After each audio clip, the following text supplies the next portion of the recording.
राधे राधे, जय श्री कृष्णा। आप सभी को राधा अष्टमी की बहुत बहुत शुभकामनाएं। आज हम आपको बरसाने की एक ऐसी सच्ची घटना के बारे में बताएंगे जिससे सुनकर आपका दिल भर आएगा। तो शुरू करते हैं आज की यह कथा। रमा नाम की एक स्त्री थी जो किसी गांव में रहती थी।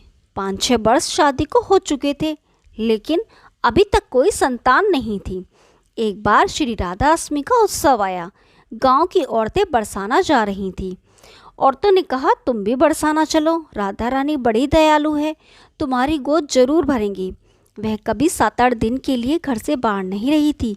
उसके पति और सास ने भी उसे जाने की आज्ञा दे दी। बस उसने मन में ठान लिया कि राधा रानी मेरी गोद जरूर भरेंगी। जिस दिन उसे जाना था उसी दिन पैर में चोट लग गई, चला भी नहीं जा रहा था। फिर भी वह स्त्रियों के संग यात्रा पर चल पड़ी। सारे रास्ते ट्रेन में राधा कृष्ण का जाप कीर्तन चलता रहा। इस प्रकार सभी स्त्रियों के साथ वह बरसाना पहुंच गई। सभी नहा धोकर राधा जी के मंदिर में जाने के लिए तैयार हुए। राधा जी के महल में जब जाते हैं तो ऊपर बहुत सी सीढ़ियाँ चढ़नी पड़ती हैं। जैसे सीढ़ियाँ चढ़ने लगी तो वह उन स्त्रियों से बोली, तुम आगे आगे चलो, मैं धीरे धीरे सीढ़ियों से आ रही हूँ।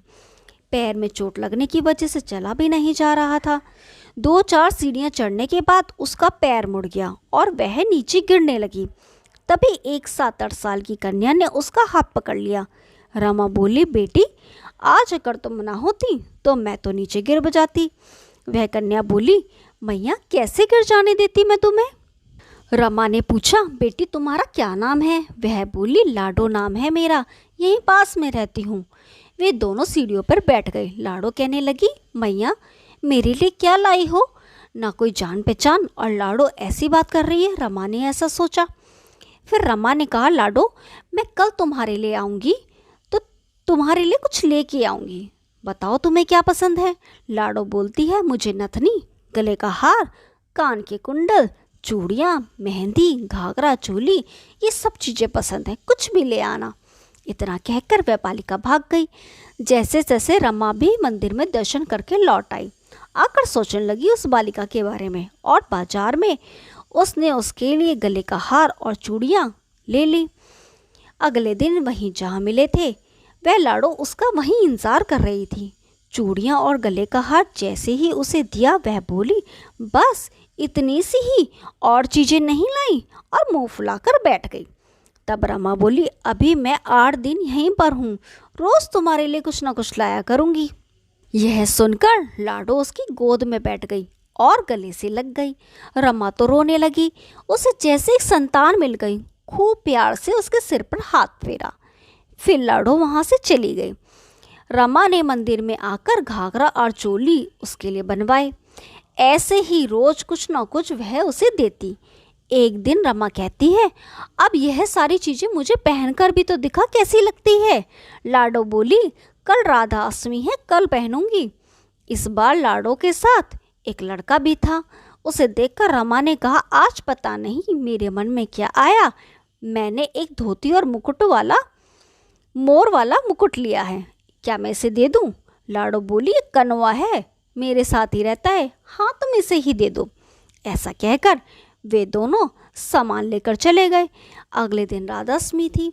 जब रामा सीढ़ियों पर आई वहाँ उसे आज कोई भी नहीं मिला। बहुत इंतजार के बाद जब वह मंदिर में पहुँची तो वहाँ बहुत भीड़ थी। कीर्तन और नृत्य हो रहा था।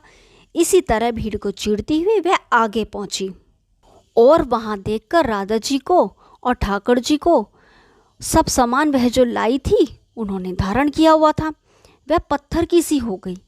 आंखों से आंसू बहने लगे। बात समझते देर न लगी कि वह राधा ही लाडो थी और लाडो ही राधा थी, और वह कन्वा कृष्ण जी थे। स्वयं जगत के पालनहार उसके पास आते हैं। राधा जी उसकी गोद में बैठती हैं और उसे मात्र सुख प्रदान करती हैं। वह तो जैसे बावरी ही हो गई। दिन रात लाडो लाडो कहती रहती, पुकारती रहती। वह स्त्रियों से बोली, तुम लोग घर जाओ, मैं नहीं जाऊंगी।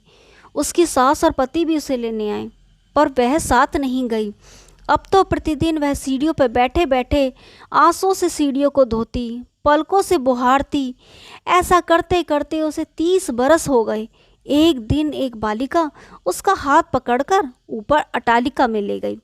वहाँ जाकर बोलती है, लो आ गई तेरी लाडो। ऐसा कहकर बाहें फैलाकर राम को बुलाने लगी और अपने गले लगा लिया। उस दिन रमा ऐसे गले लगी कि इस पार्थिव शरीर को छोड़कर सदा के लिए अपने लाडो के पास चली गई। इस घटना से हम सबको यह सीख मिलती है कि जो भी आशा रखें, चाहे वह सकाम हो या निष्काम, केवल भगवान से ही रखें। बरसाने वाली सरकार की जय हो। राधे राधे। यदि आपको यह कहानी पसंद आई तो वीडियो को लाइक कीजिए, शेयर कीजिए और चैनल को सब्सक्राइब कीजिए। हम आपके लिए ऐसी रोचक कहानियाँ लाते रहेंगे और कमेंट में ज़रूर लिखिएगा। राधे राधे।